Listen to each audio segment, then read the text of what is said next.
Municipal ఎన్నికల సందర్భంగా parliament స్థానాల వారీగా మంత్రులకు బాధ్యతలను అప్పగించారు సీఎం రేవంత్ రెడ్డి.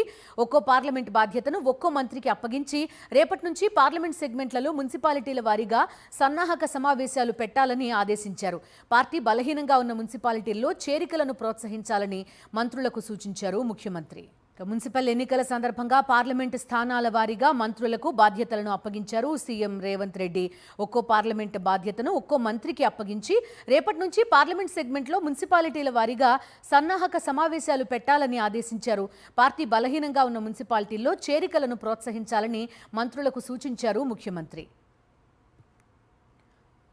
పూర్తి డీటెయిల్స్ అందిస్తారు మా కరెస్పాండెంట్ రాకేష్. చూస్తున్నాం లిస్ట్ మొత్తం మున్సిపాలిటీల ఎన్నికలకి సమాయత్తమవుతున్నట్టుగా కనిపిస్తోంది కాంగ్రెస్ పార్టీ. అదేవిధంగా పంచాయతీ ఎన్నికల ఇబ్బందులు రిపీట్ కాకుండా ఎలాంటి చర్యలు తీసుకున్నారు రాకేష్?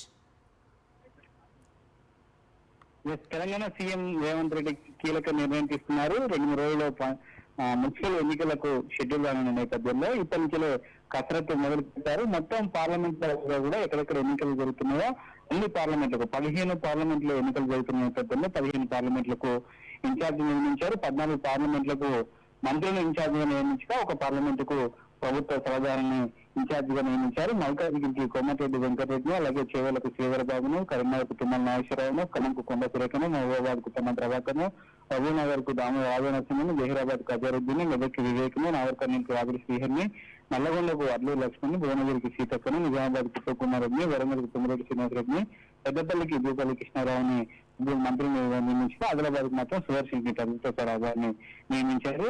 ముఖ్యంగా ఈ సంబంధించి ఈ ఎన్నికల్లో సంబంధించి అక్కడ ఉన్న స్థానిక పరిస్థితుల తగ్గట్టుగా ఎప్పటికప్పుడు వ్యూహాలు రచించడం, ఆ ఎన్నికల్లో గెలిపే లక్ష్యంగా పనిచేయడం కోసం వర్కులు చేసినట్టుగా తెలుస్తా ఉంది. ఈ యొక్క పార్లమెంట్ మున్సిపాలిటీలో మెజారిటీ స్థానాలు గెలిచేందుకు మంత్రులకు కృషి చేయాలంటూ నిన్న కేబినెట్ తర్వాత మంత్రులకు సీఎం సూచించినట్టుగా తెలుస్తా ఉంది. తాను దావోస్ పర్యటన, అలాగే అమెరికా పర్యటనలో 10 రోజులు అందుబాటులో లేనందున ఈ 10 రోజుల పాటు విస్తృతంగా ఎన్నికల ప్రచారం నిర్వహించాలి, మెజారిటీ స్థానంలో గెలవాలంటూ కూడా సూచనలు చేసినట్టుగా తెలుస్తుంది. దీంతో పాటు ఎక్కడైతే మున్సిపాలిటీలో కొంత వీక్ గా ఉందో కాంగ్రెస్ పార్టీ, అక్కడ ఇతర పార్టీల నేతలను చేర్చుకునేందుకు కూడా కొంత సుముఖత వ్యక్తం చేసినట్టుగా తెలుస్తోంది. స్థానిక పరిస్థితులను బట్టి పార్టీ నాయకత్వాన్ని కలంలోకి తీసుకునే ఎన్నికలు కూడా ప్రోత్సహించాలంటూ కూడా ఆదేశించినట్టుగా తెలుస్తోంది. అయితే పార్టీ ఫిరాయించి కాంగ్రెస్ లో చేరిన 10 మంది ఎమ్మెల్యే స్థానాలు, దాదాపు 8 ఎమ్మెల్యే స్థానాల్లో ప్రస్తుతం మున్సిపల్ ఎన్నికలు ఉన్న నేపథ్యంలో ఇక్కడ ఇష్యూస్ రాకుండా ఉండేందుకు ఇన్ఛార్జికి పూర్తి బాధ్యతలు ఇచ్చారు. ఇన్ఛార్జ్ కాంగ్రెస్ చేరిన ఎమ్మెల్యేతో పాటు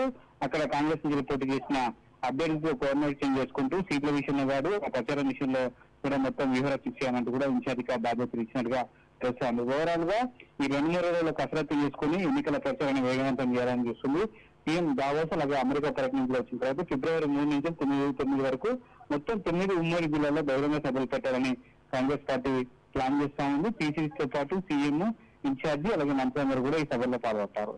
ఓకే రాకేష్, థ్యాంక్ యూ.